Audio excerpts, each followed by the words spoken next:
Hi, welcome to Soultiful. Today we are having a feminine conversation. Today we are going to discuss why women are suffering in silence. Stay tuned.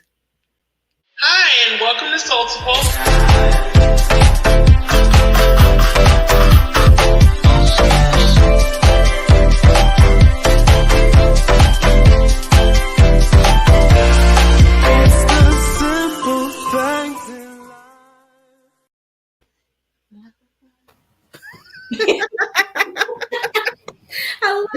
We had to capture that moment, Toya. That was just too Yes, it's the simple things in love. And I don't suffer in silence either. So let's get with it. Okay. Hey, everybody. I'm Toya. Yeah. I am Latoya. And I am Janet. And we have the beautiful Miss Leah Hinton in the house. Hi. Yes, yes. So, guys, what are y'all working on? Are we supposed to talk about business or feminine health? Oh, no. Okay, business. Already started. Toya. What we gonna do? We I was gonna say 2 minutes yet. I was gonna say I ate some pineapples on Saturday. Yeah. If that we were talking about feminine. Anyhow, way in my business, I co-produced a wonderful show today for the U.S. Black Chambers. I'm also still working on a major project with another client for an event that's coming in August. I did some social media posting for one of my other clients. And then I'm looking for more discovery calls for Toya to call me about so we can collaborate and be successful. That's what I'm working on. That's what I'm Yeah. Okay, so I too am working on some really big projects. We have a project coming up in April, and that is also a national project. So me and the awesome Makia Johnson have been in the background hammering some things out. Also, I am working on, of course, more lead generation because, I'm in marketing. And so you always have to be talking to new people. So I spent literally the entire day yesterday doing that. It was awesome. I was in my spirit. Yes. Oh man, that's awesome. So I really enjoyed the day this morning. We were just making sure that everything was in place and ready for the wonderful event we did today. Go Giga. We produced the show for the United States Black Chambers and Visa. So that was a new person or company organization that we work with, Visa. So it was amazing. I'm so grateful that we had the opportunity. Looking forward for more, but really enjoyed that today. Yes, yes. And Leah, what are you working on? Oh wow, you guys have some wonderful projects in the works. Me, well, first, staying hydrated. Okay, always working on that. And working on putting together a nonprofit, which is one of the reasons why I'm here today to talk about feminine health. So excited to share my ideas for that. But yeah, Yes. yes. All right. Speaking of this awesome lady, let me pull up her bio so we can talk about this. Okay. And while you're pulling up that bio, welcome to our wonderful friends, our sisters, our brothers. Thank you so much for being here. Kia, I know I saw Mama Dorch. This conversation is for all of us, so please feel free to engage as we talk about femininity and women's health today. All right, so we're so glad that hey, there she go. I was looking in my fridge, trying to figure out what to eat, saying you don't need that. You might not have needed it, Mama George, but go on and eat that. President's Day was yesterday. Yesterday was a holiday. Go on and eat. Yes, that part. President's Day is not a real holiday. See, Oh, can she just eat what she want to because it was a holiday yesterday? Now say that, but don't reflect on Okay. President's Day. I mean, heck, Okay. we ain't even. Never mind. All right. Let me go. Go ahead, Toya. hey. All right. Let's read this bio here. All right. So this is Kylia Hinton. We call her Leah. She will always be Leah to me. Love her to death, y'all. She's a 26-year-old woman who's extremely passionate about women's reproductive health. And she wants to break stigmas and biases that we have been conditioned into thinking. So, as a woman of color, she feels that sexual education and sexual health has failed our community, and she is ready to have that taboo discussion today. Welcome, Leah. Thank you. Thank you. So glad to be here, ladies. So glad. It's amazing seeing all that you do and this, just seeing Black women come together, talking about businesses, helping inspire other women. No gatekeeping, okay? Exactly. Okay, Leah. So I'm just gonna come out the gate. Um, Sorry, Leah. why did you choose feminine health for your career direction? So it's always been something I've been interested in. It's funny because what I remember growing up, sex ed was, besides what my mom taught me, we had one class. They put us in a classroom, separated the boys and the girls, and then showed us some videos. Said, "Okay, don't do this. This is what could happen." Period. And I always wondered, like, that's it? We don't get to learn more? Then and education is mostly just don't do it. Don't have sex. They don't teach you about care. They don't teach you about hygiene. It's pretty much just here's STDs. Sex can make a baby, period. So after that, I just decided, okay, what can I do to change this? We need help. Yes, yes. Y'all need help. No. Oh, listen, Janet got this down pat. Like, She's like, I'm fine. but you know what? I see where Lee is coming from, because, like, believe it or not, that feminine talk does not always happen at home. And I know, the school leaves it up to, mom at home, but me growing up in foster care, like, that may not have been the discussion that I've had. You know what I mean? You may have had to learn that out in the streets. Yep. So you're getting kind of secondhand information from people also that don't have the conversation at home. So it's kind of like, the information could be a little washed down. So we definitely need to have that more out in the open, because there's nothing wrong with having that talk out in the open, not the hush hush stuff.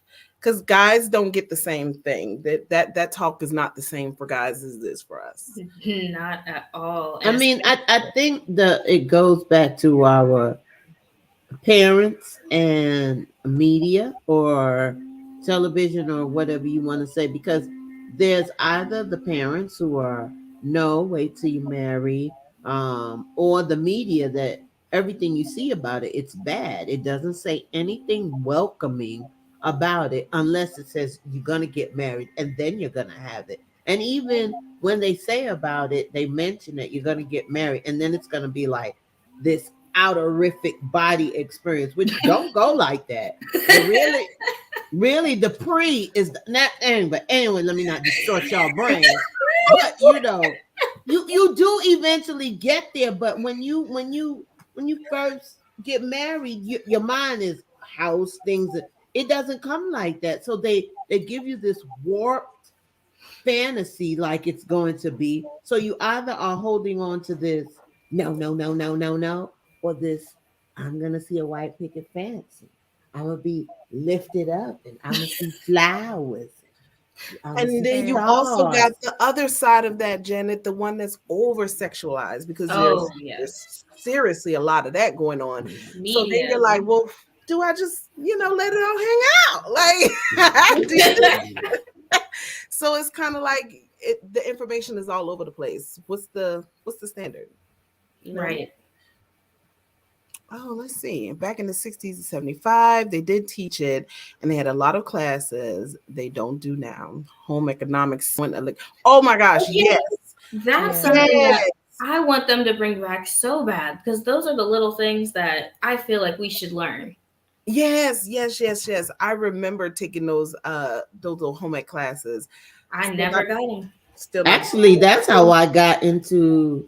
Well, I wanted to be at one time a fashion designer for plus size women because of that sewing class that we had in junior high school. I made Mhm. a outfit and modeled it in the fashion show, and I was like, "Oh yeah, this is me." Because you know me, I'm fast with it. I want to be. And I guess that's how come I ended up into entertainment because I'm still.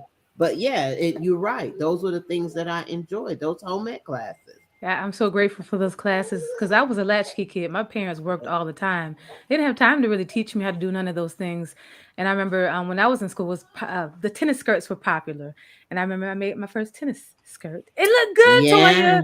I Let ain't me say nothing. the face. I'm jealous. Yes, I saw it Wait. all in your face on it. I could never wear tennis. What was you gonna say about the tennis skirt? Because I had the tennis skirt and the little ruffle panty to go underneath. Let me tell you, I I had the wasn't gonna long say tennis skirt. anything. It I came to wasn't my gonna say knees. Oh, anything. I was okay. never able to wear a tennis skirt. Oh, well, I wasn't able to Yes. either, but never mind. That's another It's too story for much Well, back another. there to see, wear a tennis I Okay. made, skirt. I Girl, made, listen, I made and my I got own, and more so that than way you.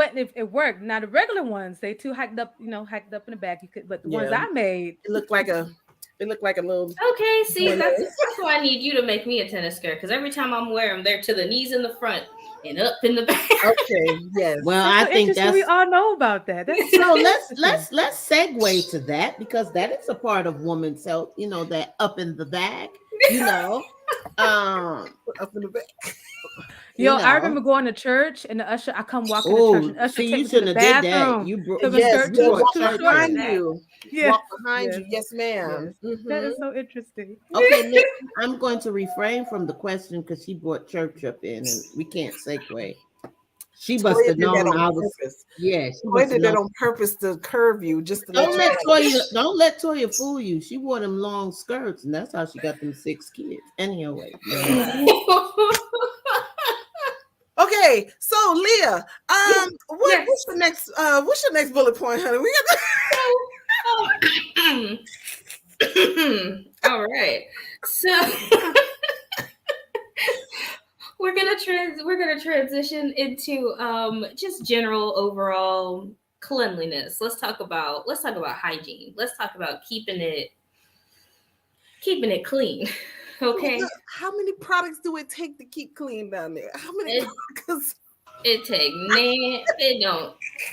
I mean, if you use water and soap, and you go inside the tub, those are your 3 products, Wait right? a minute, you Oh, mean you I gotta don't get in the need the tub. I don't You need gotta get in the the Yanni steam and Mm-mm. The the There's a stuff whole No, that bunch you of, it's like a don't. whole bunch of stuff you can put in there, like stuff. the I passion fruit. Uh, Listen, they got all kinds of stuff to put inside. They got the sprays, they got the washes that are pH balanced. They got all kinds of stuff to put in. They got all this yoni, But steaming Leah, suppositories. the pH balance ones, even the natural folks like that, the conscious folks, pH balance. That's the thing though, with like so Summer's Eve says it's pH balanced, and the thing about it is you have your own pH. So once you use something that is supposed to be pH balanced, now your body is going to be so accustomed to that pH that if you ever stop, now you're going to have a problem. So you are making yourself dependent upon these products. I mean, they weren't here from the dawn of time. Summer's Eve was never here. So Mm, so to mm. keep that's yourself right. together, and here's the thing: if there is a problem, if you notice a smell, if you notice an odor, that's a sign of an underlying problem that you would be masking using all of these products. You Mm. need to talk to your gynecologist, see what's going on, because I mean you're going to have a natural scent. Women have a natural scent. It doesn't smell like berries and cherries all the time. And kind of why when we're talking about scent, because Mama George has a question Yes. about why do women under their breasts Ooh, sweat? yeast.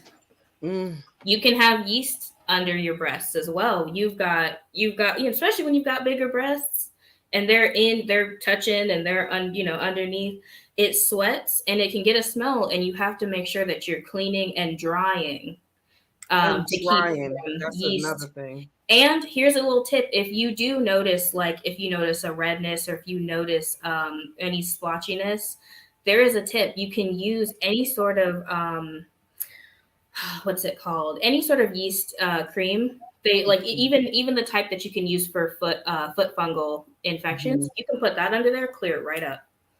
Wow. And guys, real quickly, just disclaimer: ain't now one of us doctors, ain't now one of us, None not of us even a are nurse, doctors. Exactly. not even That's a why nurse. I recommend gynecologists. Yes, yes, Talk to yes. your gyno. Yeah, so we're sharing what works, what has worked for us, what we have researched. But in the day, please talk to your doctor. Exactly. That is under all everything that I say today. I will always reference talk to your gynecologist, because especially people using these products that people are making, like homemade to be using down there. Please talk to your doctor. Talk to And what would you say to people who are afraid to talk to their gynecologist? Because let's be real, there are some people, even though you go to this doctor, you don't sometimes want to open up your deep secrets, because either you don't want the, oh, you don't know about that, or you don't want to open up the vulnerability to say that your lack of knowledge. I think, Right. and I'm just going to put this in our community, we are supposed to be well versed. Like, I mean, if he looks like this, he's Mandingo. No, he may not be, because even though he has it, he may not know how to use it. Or if he's like this, he ain't got nothing. Toya, why? He may know how to use. So, and even in the retrospect of that, with women and the Kegel exercises, they don't tell you. I mean, Kegel exercises is more than just for that. It also strengthens other areas like your thighs. So, what would you do if I had an STD? And okay, so now she told me that I got it, and then I just look at her like this, and then she asking me questions, and you I don't know how I got it. I don't know whether you knew. Why you don't feel comfortable? Why don't women or men? Because men don't never want to go and get their prostate checked. Listen. So why don't people feel comfortable? Why are people willing to suffer in silence? In silence. Exactly. That is what this is all about, because we need to stop that line of thinking and stop feeling like we can't talk about what's going on with our bodies, and learn to be comfortable with it. Because okay, you have a problem and you're scared to talk to your doctor. Well, guess what? It's not going to go away. It's not going to go away. And we need to learn that our bodies, things happen. Doctors have seen worse things than they've seen on you. And remembering that they went to school for this. Gynecologists went to school and studied diseases and studied all of these issues. And that you are not the only person at all with an odor or with an STD or STI or with any of these issues. So knowing that you're not alone is the biggest part of being comfortable with talking about it. So I think that's what we need to start working on is making it a discussion, making it less taboo. We had a discussion over the weekend. She had made such a good point of how, for an example, if a woman had something like herpes, she would not really have any resources, because how do you outright talk like, hey, do you know any places or any support groups for herpes? You know what I mean? Like, what would she do? She'd suffer in silence. And from what I've read about that, it's a painful thing. Like, who would want to go through that pain alone? Like, wouldn't you want a support group? Wouldn't you want to talk to someone that maybe is going through it? How do I get myself in remission, or whatever it is that they go through? It's like you wouldn't say anything because that's too taboo to say out loud. So, and feeling like your life is over, when there's women who have perfectly healthy relationships, who are positive and their partners are negative. They give birth to babies, because you hear like, oh, if you have herpes, you can't get pregnant because your baby's going to have it. There are women who, as long as they have the medication, can give birth to healthy babies. There are women dating and having relationships, and knowing that you can still go on, I think is really important, because all we hear is you've got herpes, you've got something permanent, and I don't want it. So. Kia says, I just feel like you should be comfortable with your doctor And if not, it's time for a new one. I agree with you, Kia. I agree That with part. you. That part. So I like to go to my he's a man. Girl, Mama, Oh mama, no. girl, mama. let's Oh no. No, that is Love you, Mama Dor. that's Mama Dorch right there, That's y'all. right. That's right. now. Love you, Mama. You know Mwah. what, Mama Dorothy? I've always thought about that. But then I always never mind. That's a conversation for So, how do you guys feel? Do you feel more comfortable with men gynecologists or women? I would like to I- try them. Oh, that didn't sound right. No. Um, I'm comfortable talking about my body in general, so it's okay for me.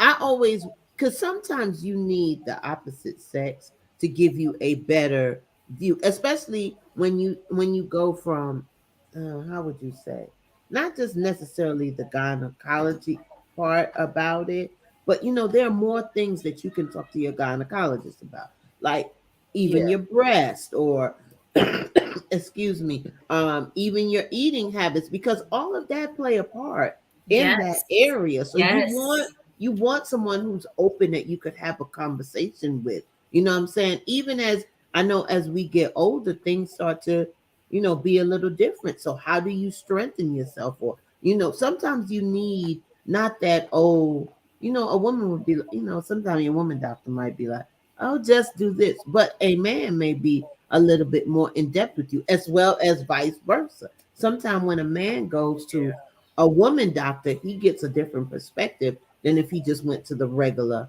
man doctor. I'll say this. Before I had my son, I was dead set on having a male doctor because I want a woman down there. It just wasn't comfortable for me. I don't think she should be down there, you know? So, but, but then I'm gonna tell you what happened was after I had my son, like, okay, so the first doctor I had with my son, he was way I literally fired him. He was way too rough. Boy, listen.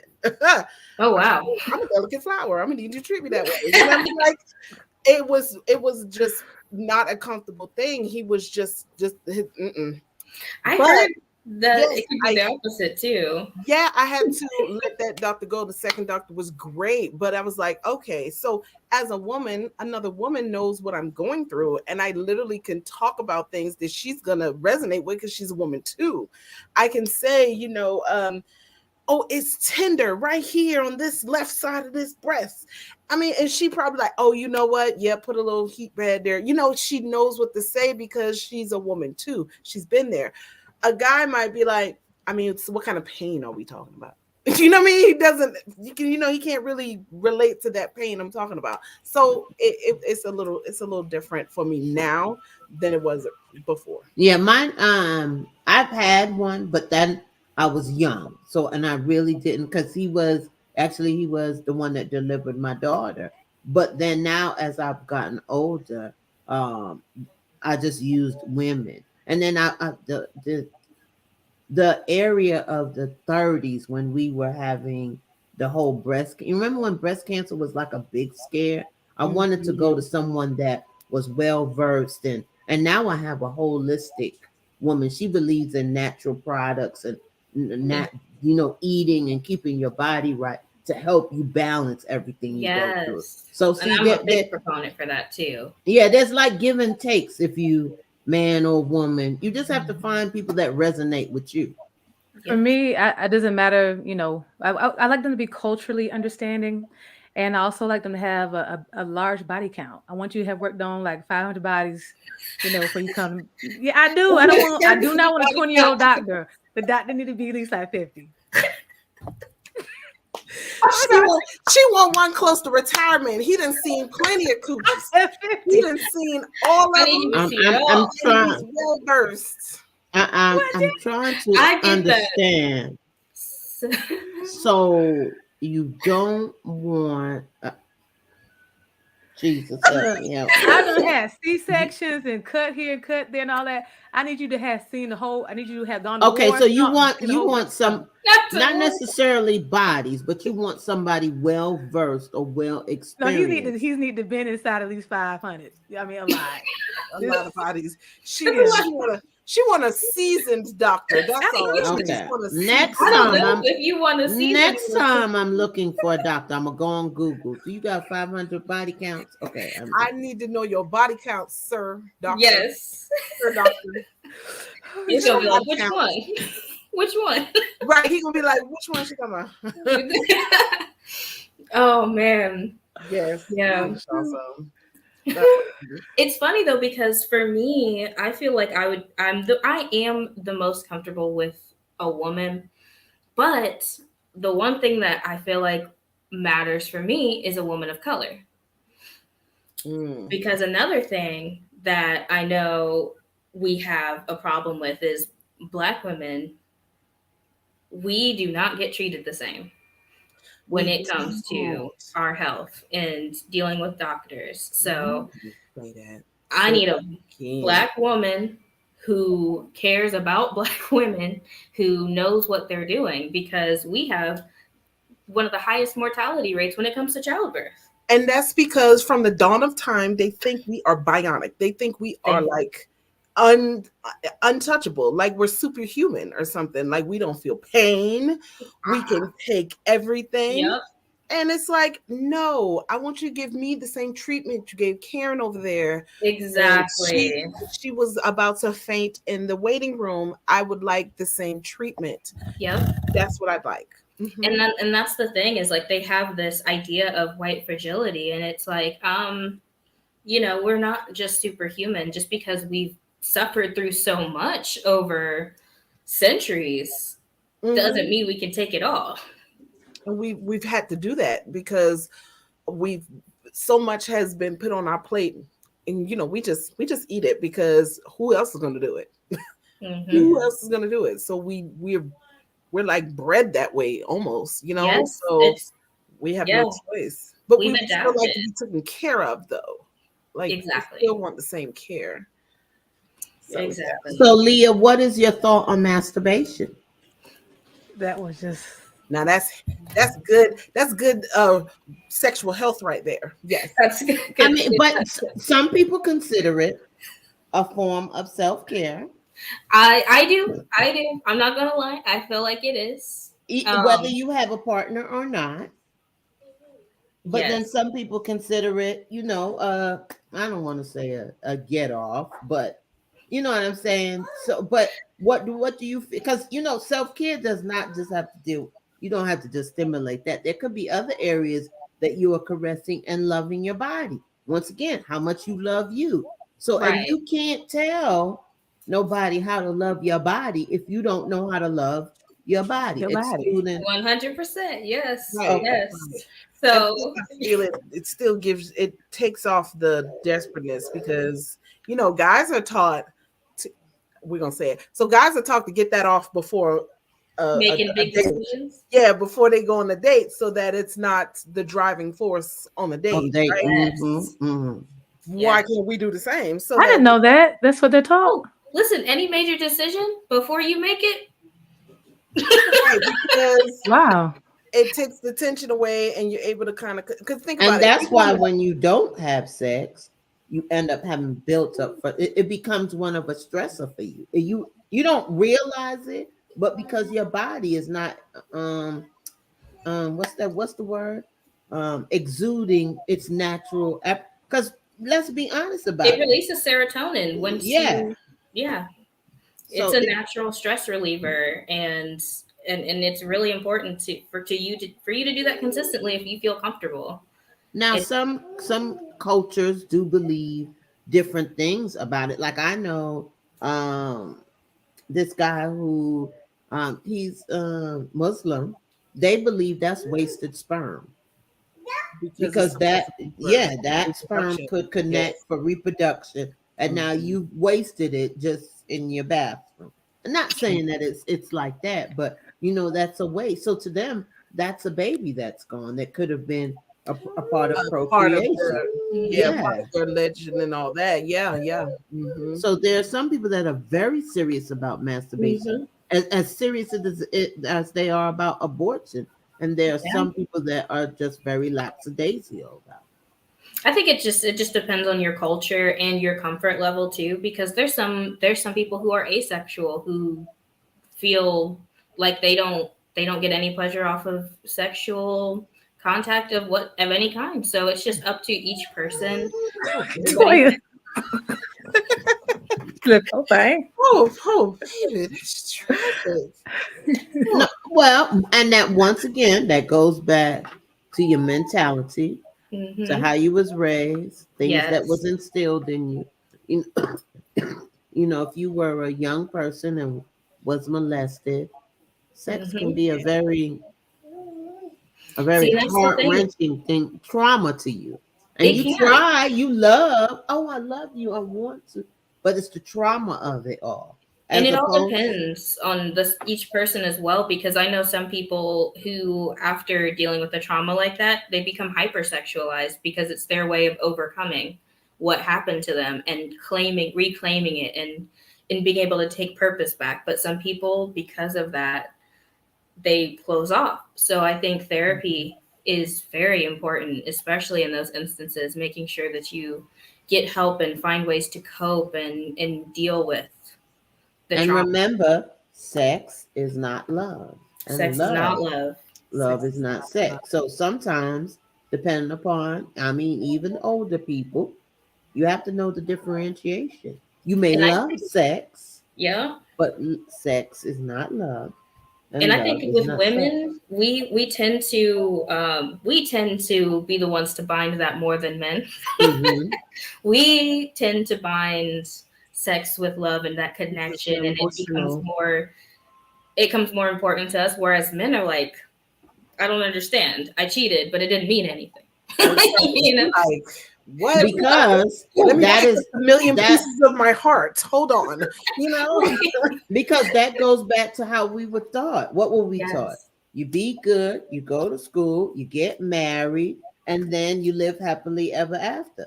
So Mm-hmm. you're thinking you fall in, you go those steps. So when you do that and you think, oh, he's the one, and then he cheats on you, you go ballistic because you're supposed to be the one. Why Your didn't you? nipples Right. snapped right there. Snapped. Yeah. But and the thing about cheating is you have to remember people don't cheat because of you. They cheat because of Mm-hmm. what is in themselves, what is Exactly. lacking or harboring or they're missing or can't connect, etc., etc. And then they sometimes cheat because once again they can't tell you that, you know, maybe if you wanted to tell a brother, you're not hitting my strong points or whatever. Are you comfortable saying that? Some women are not because of how we were taught. We're supposed to be docile. We're not supposed to talk about sex. I mean, what? You're like, me? I'm going to say it. Listen, had to learn to get there, but we are there now. Yes. So it's a real serious thing. I mean, you could really care about somebody, but because of how you are, your timidness, your shyness, you don't want to share that. Yeah. Yeah. Yeah. That's very important. It's very important to communicate. That's another thing that I'm a big proponent for is a communication in a relationship and in the bedroom, because women are the first to be unhappy. Women are the first to be unsatisfied and be like, okay, well, I want to at least make sure he's good and I'll worry about me later or afterwards. And it's like, no, no, no. During. But you even think about it. Women, and just listen to this. Women are more explosive in the boardroom than they are in the bedroom. Mm. A woman can tote her briefcase, wear her what's them red shoes y'all like? Them With the in five, Those bottoms. yeah, and with the $500 suit and go in there in a room full of men around the table and And close the tear deal. that thing But up. then ask her to go with that same suit and that same briefcase to talk to the man, just the man she loves in the bedroom, and she wouldn't be able to even open the briefcase. She put on Mm, some flip flops before she get to the bedroom, mm. Mm. and that's our psyche. That's our psyche. Yep, learning how to. That's another form of suffering in silence. You Yeah, gotta learn how because to what do the listen up. song? What do all the songs say? Be a lady in the street and the hoe in the bedroom, or be the what's the thing in the kitchen, and then the thing in the bedroom. You always this nice, astute, wonderful woman, but when you get in there, you can't be astute and freak 'em. You can either just be freak 'em or astute. Why? I can be. What? You better want me astute and freakum at the same time in there, because you might get two personalities. Lord have mercy. And sometimes women, you should be two different personalities. You should say like your name is Bonquisha or whatever your alias Oh, is. not the role play. I know. Yeah. The alien. Yes, girl.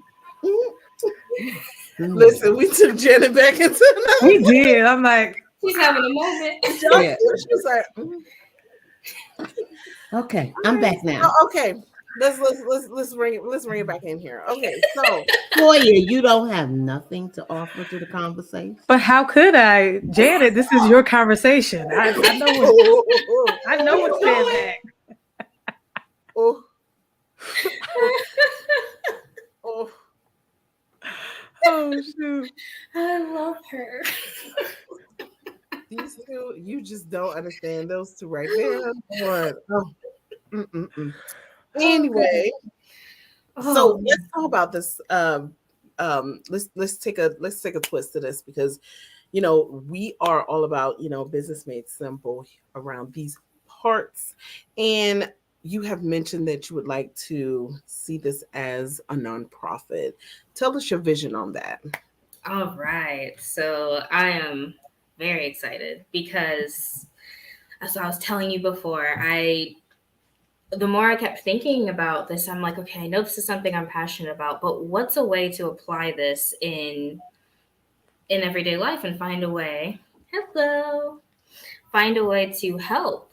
And one of the things that I'm also passionate about is when it comes to, so not only just feminine hygiene, but feminine hygiene products.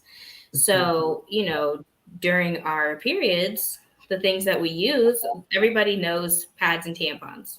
Pretty much you think of your period, it's pads, tampons, and that's it. And one of the things that people don't know is that there's alternatives to that. There's not just one size fits all. So finding what works for you. So some of the things that I like to promote, there are menstrual cups.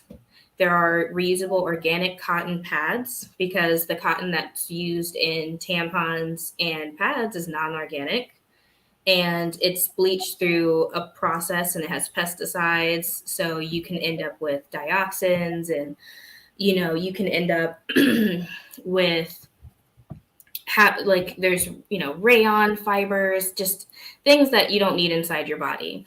And with menstrual cups, they're made of silicone, so they are they're very clean. You don't have to worry. Basically, when you use a menstrual cup, your blood is not being mixed with anything. It's just still sitting inside of you as if nothing's ever happened. But when you have your blood going into a cotton-soaked tampon, it's now mixing with the chemicals in the tampon, and now you have a risk for toxic shock syndrome. So, and even by using it regularly, you can still have those risks. So there's also Thinx underwear. So they've now designed underwear. When you first started your period and you were little, and you ever end up with a red spot on your back, Thinx underwear is actually an underwear designed in different styles that is designed to catch blood almost like a pad. So letting women know that those things are available. And so what I would like to do with my nonprofit is think about women that need this the most. Homeless women who one time when I went into a grocery store bathroom when I was working at Kroger, I found out that a woman had ripped open a box of tampons and had stolen some because she needed them. And you can give out pads and tampons, but they still need to get more. They'll have to buy more, and it gets expensive. So being able to give somebody who is in a perpetual state of homelessness a product that they can reuse. So they can use a menstrual cup and when they go to the bathroom, wash it out and reuse it because they last for months to years. It's made of silicone, and as long as you use a soap that doesn't degrade the silicone, it can last almost forever. Mm-hmm. That, along with reusable cotton pads, they can wash those and be able to reuse them and not have issues. So, Do you know in your study, as you've been studying this, excuse me, in preparation for your nonprofit, and excuse me, y'all, for jumping off early. you're fine. What is the, because everything, let's have real conversation. Everything in healthcare costs because Hmm. somebody needs to get something on the back end. Do you Right. did is there a study of why something as great as a menstrual cup is not often populated or promoted as stay free and Tampax or is it, and is that menstrual cup only available overseas and not here in the States? And can you give a little bit more enlightenment on that? So, menstrual cups are fairly new.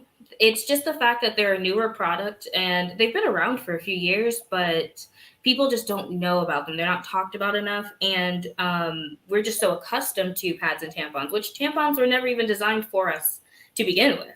The tampons were designed to plug bullet wounds in the war.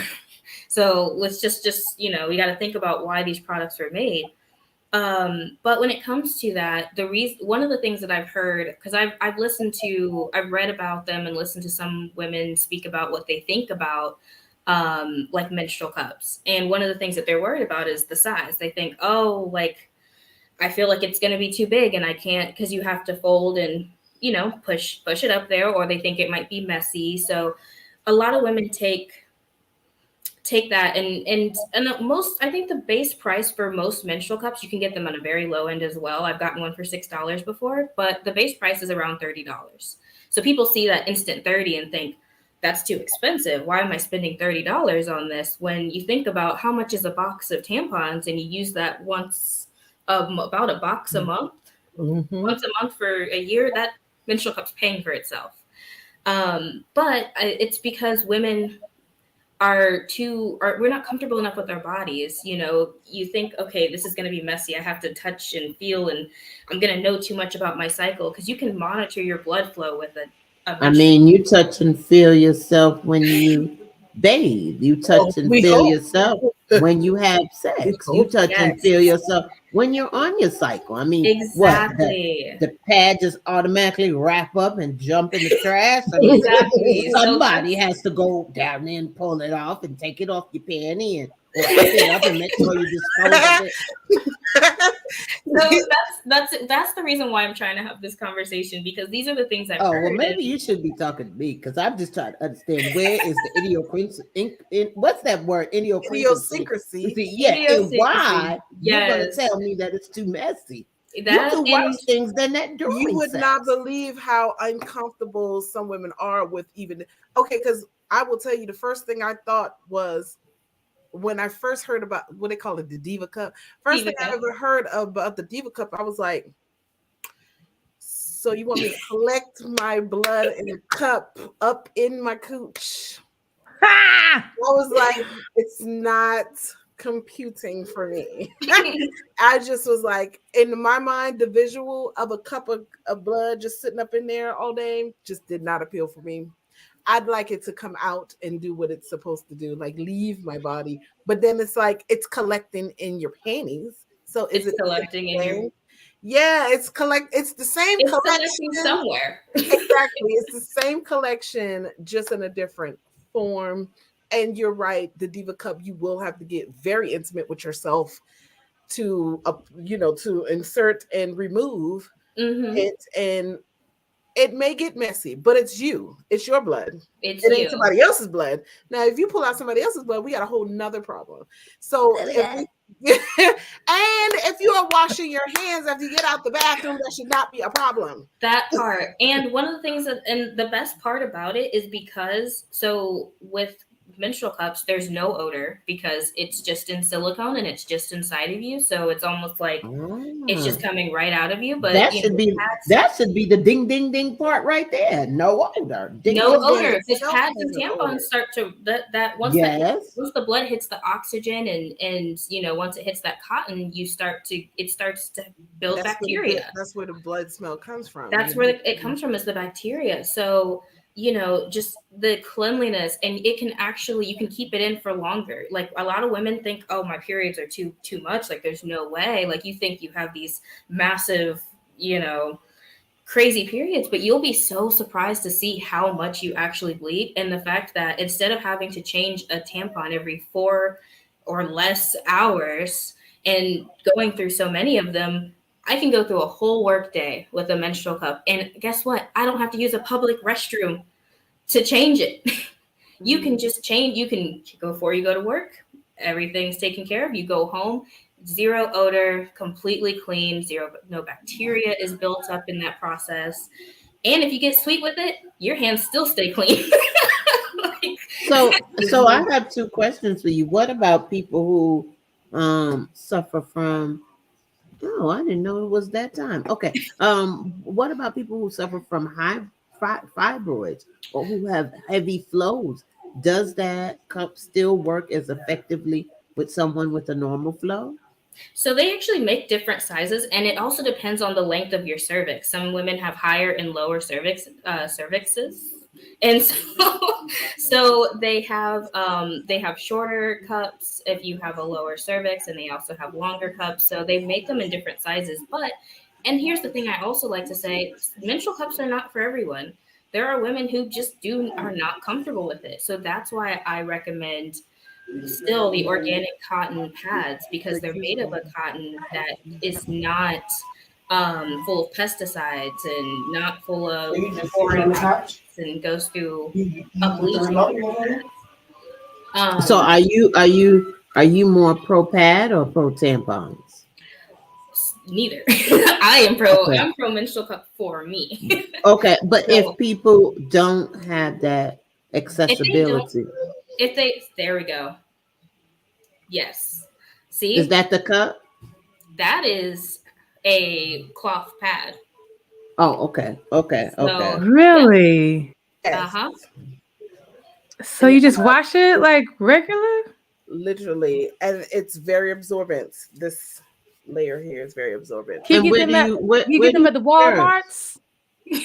No, I ordered these offline because, of course, I wanted to try them. I ordered them offline, and it has the little tab that you snap for the wings. Mm-hmm. And of course, your panty will go in there, so it stays put. It doesn't move. It don't go nowhere, and that works. That little old thing. Now think about how much that would work for. Okay. So okay. I do the I like honey pot because they have they got a honey pot, they got a cup like a diva cup, and then they have the pad that doesn't have all the stuff in it, right? Yeah. And then it has some kind of mint or some other kind of something, and it's like kind of tingly and it's natural. I don't want to be tingling. You walking around. It's a light tingle. It's a light tingle. You was excited about that tingle. I feel like it's like taking away some bacteria or something. It's doing something that it's supposed to do because it's just a little light tingle. No, I'm still in the regular pad phase. I don't buy all the extra, the super. I mean, I buy the super in length because I like the coverage. But for me, this was something my parent taught to me. I then the pad is there, but then I layer mine with toilet paper, just as an extra absorbent, just to make sure that I feel comfortable. Mm-hmm. And then when I go, I change out the toilet paper and the pad. But sometimes the toilet paper has grabbed everything. And then when I'm on that time of the month, I use wipes.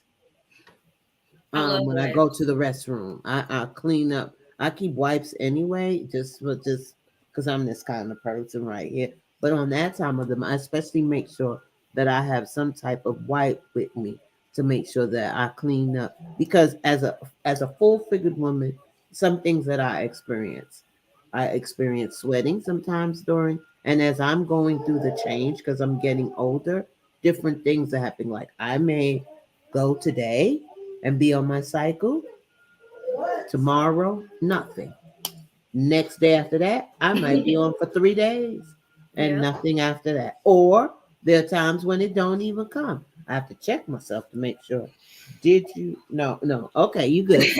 You know what I'm saying? But Yep. so there are different things that occur. So as you get older, the way you take care of your body is not the same way you did when you was 12. Exactly. And that's very important to note because it's never one size fits all. It's another reason why I'm also like tracking my period as well. So Look that at you. yep, I love tracking. What do It's you another reason use? I use Glow. What do you I use? use listen, I use it's just glow a too. period tracker. Yeah. But I Awesome. do have a period tracker app. It's got this cute little flower and I love Glow. Yeah. it. Awesome. Okay. Yep. Yep. So Oh, yeah. well, I don't have Glow. I have Samsung Health. That's all I Okay. use. Okay. So yes, Whatever works. we need to track, we need to know when our cycles are happening, find what products work for us, and that's why through my nonprofit I would really love to be able to get donations to be able to give these reusable products to women in need and use this as a way to educate women. I would love to be able to have the opportunity to work with gynecologists and make videos and blogs and talk to people and be able to inform women and make this conversation more comfortable. I love it. Yes, you better go, So, girl. listen, Amazing, Leah. Look. I know we don't have much time, but we are all business owners. Do you have any questions or a question for us as relates to starting this type of business? I'll be your model. I can do. oh, thank you. Look, so crazy. So, one of the things that I am looking into with this nonprofit and getting it started is I know that with a nonprofit, you need to have board members. So, going through a vetting process of finding like minded women, because this nonprofit is going to be primarily for women of color and, just women who are homeless and in need. In the information aspect of it, also, I have a lot of things that I would like to inform women about. And when it comes to having that board, I worry how there could be conflicts because you have to have a certain number of people. You have to have a president, a secretary, and you have to have a treasurer, among other people. So I just wonder, what do you find is the best way to find people to join you in your vision? Mhm. Well, That's I a would good tell question. you, um, I know for us as virtual professionals, we connect with a lot of people in Facebook groups. So I would definitely tell you, start going to look for some health groups on Facebook, and then even break it down more familiar to that area, or maybe that specific sort of area, vaginal, because maybe there are groups out there, maybe they're broad as health, but maybe there are specific groups, and then start connecting with those like-minded people, because what we do in our profession is we go into groups and we answer questions or provide resources, and we become knowledgeable, and we become someone that people rely on. Oh, if I see Toya press something, I know it's genuine, it's real. So maybe that's how you can connect with people, through that. And then also maybe even through your chamber of commerce in your city, maybe they might have something that you can connect with, or other people who continue to be on nonprofits, who are long-standing board members, that maybe you could pitch your idea to. That's just some suggestions I suggest. Mhm. Yeah, I think that's good. For me, I don't, no matter what I'm doing, who I'm working with, relationship like is really really important to me. So like almost like who would you want to be a family member? Who would you know? So for instance, if you are looking for somebody in your field, an expert in your field, I would try to find a way to do a project with them, do something where we're working together to really fill them out and see that your personalities mesh and that they really are on board, that they're genuine. And sometimes you can't really find that out until you just kind of work with someone or you're with them long enough to see, so that's what I would do. Yeah. My advice is, like you say, you already know who it is you want to, work with. You've said it. You say you want to talk, you want to bring gynecologists on and you want to write blogs about it. So that's literally where I'd go. I'd go hang out with gynecologists. Where do gynecologists hang out? Go there, make some friends, start networking with them, because those are going to be your experts anyway. Those are the people that you're going to want to, lock arms with and go all the way with. So I would definitely start hanging around the people that you're going to want to work with. Totally agree. I appreciate that because, yeah, ultimately with this, I want to create a network that that can help women find Black gynecologists in their area to help them promote themselves as well. I want to create a network where women can get the information they need and be able to ask the right questions to the right people and have informative podcasts and bring on experts who can, vouch for natural remedies or even let people know, like, hey, you know, talk to your before you start using something. Please have a discussion about it with your doctor. And I know here in Atlanta, they started this Black cardiologist group. oh wow, And it's only cardiologists, and of course you have to be Black, African American. So maybe that could be just as Toya stated. You just start looking for that, and then that could be your target area. See if there's something there in your state that you can start creating. I like that. I like that because, yeah, and especially, I know we touched on STIs and STDs, like being able to create a network for them too to have support groups and find other women who are going through the same things, because 1 in 5 Americans have an STI. Mm. It is 1 in 5. So somebody right now, multiple somebodies right now who are suffering who have never told you. So true. Really quickly, guys, I wanted to share Honey Pot. That's the company I was telling you that has the tingle. It is. It is. Well, you see how that face light up? Who has a tinkle? This is Black History Month, right? And this is a Black-owned company. They've been in Target for a while, and recently here in Walmart. And so, I've enjoyed their products. So just wanted to let you guys know out there, Honey Pot. All right. Thank you for giving Toya tingling. And they do have their version of the Diva Cup, and they have all natural products and all that kind of stuff. So, yeah, I love it. Yeah. All right, so we want to mention upcoming webinar we got going on. Leah, we're going to give you the last word, but let's bring this up real quick. If Toya, you can tell us a little bit about this here. I'm gonna bring it up real quick with Melissa. Bring that up.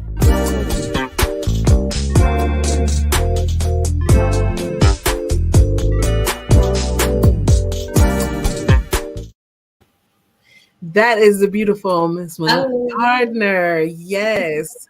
So she is one of our mentors on mindset. And she is doing a series. And the first one is absolutely free. And she's going to really, really hone in on what it takes to mentally get yourself prepared to take that idea into a business. So we work with a lot of virtual professionals. We have a group called VASL, that's Virtual Assistant Sister Learning. And in that group, we talk about how it's all in your mind when you first start. Like the body can't go where the mind hasn't already been. So if you don't see yourself doing, you will not do the things that you need to do to get there. So you have to change your mindset first.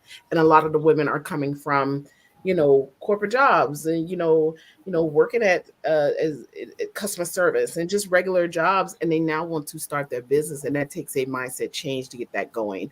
So that is what that is all about. And she is awesome. She is out here killing the game in In the this virtual game. space, and I am ready to learn from her. Yes. Yeah, so the registration link is in the comments, guys. So go ahead and register. The webinar is absolutely free. And we're really going to be learning how to take that employee mindset, because we all have it if we're employees, and really make that into a business mindset, because this is a leap. It's a big leap. It's like 6 feet, sis. It's a big leap. Plus two. Okay. Okay. Yes. Yes. Awesome, awesome. All right. So, yeah, Leah, what's your parting words for us today? So my parting words are, for one, thank you so much for having me on the show. I really appreciate being able to talk about something near and dear to me. And I just would like to leave with some advice. If you're looking for ways to keep your down there together other than talking to your gynecologist, drink plenty of water, stay hydrated, drink cranberry juice, taking probiotics, eating yogurt, pineapples, fruit, and staying away from garlicky, oniony foods, because what you eat also affects down there too. Do you see our faces? Wait a minute, Leah. Hold up. And no harm, Leah, to No people who caramelized eat. onions. Listen, those The are my people who favorite. eat a lot of Indian and curry food. Yes. People always say, "Why do we?" That's why, because all of their stuff is so highly spiced and It highly embedded that it's in their pores. That's why you smell. That's not that they don't bathe. Well, I'm not sure, but but some of it is because of the things. Notice how, and if you travel abroad, you will notice how when you go to certain places, because of the products that they use and cook with, they smell different than the people in the United States. We're very perfumey, gadgety kind of. But when you go to those other places, there are actually farmers who grow and use their stuff, or they use like leaves and stuff as their scent. You'd be amazed. But yeah, she's right about that. The garlic.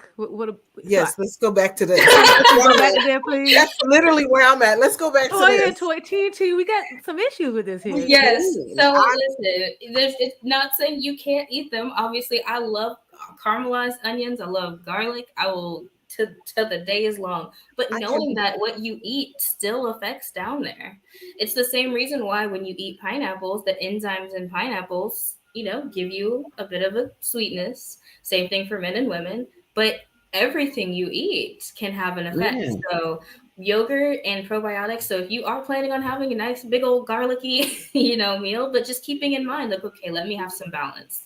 Maybe I should take a probiotic or eat some yogurt or eat some fruit just to keep things The balance. nice and together. But and if nobody's planning on being around there, go crazy. It's just Dang. Yeah, because I cook with garlic every day. This garlic, turmeric, are like, because they're more than turmeric's just so good for you. yeah. Yes. Instead of just that they make the food taste good, there are other added benefits. However, Exactly. at the same time, I still drink water. I eat a lot of fruit. I do eat yogurt. I make sure I'm extra careful about wiping and making sure. And even sometimes when you drink certain things, your urine sometimes have a stench. So you Can have to be smell like noticed. Or Yep. even when you're sick, if you ever notice, sometimes when you're sick, sometimes you have an odor, but it's just all that intoxicity that's in you that is coming out, and it just finds other ways to come out. And because those are outsources, those things happen. Your body is an ecosystem. Yeah. It is definitely an ecosystem. So what you Oh, input Toya is looks so confused right now. Baby, it's okay. I'm just thinking. I'm just learning. I'm you thinking, just and look also, hurt. It's okay. well, Go I back. was Go. at first. You got me. I ain't gonna lie. I've never stopped nobody in the ending. I couldn't take it. Like she said, no garlic, no onions. She like, said, "Wait." woohoo! But That's all right. Your your tingling body's an feeling ecosystem. got you. Your tingling got you. It's okay. I'm gonna go give me a tingle pad on. Put it on. That's good. Yeah, there you go. See. She puts it on when she doesn't need it to. Yeah, you know.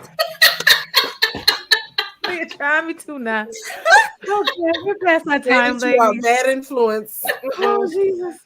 We are past the time. That's what we're going to call her now. Toya Tingling. You know what? What was that, Janet? Bye, Janet. God bless y'all. Y'all, Please make like, sure comment, you and subscribe. Make sure you comment, like, and subscribe. Join us right back here every Tuesday, 6 p.m. now, new time. Love you guys. With Toya Tingling. Hi, and welcome to Soultiful.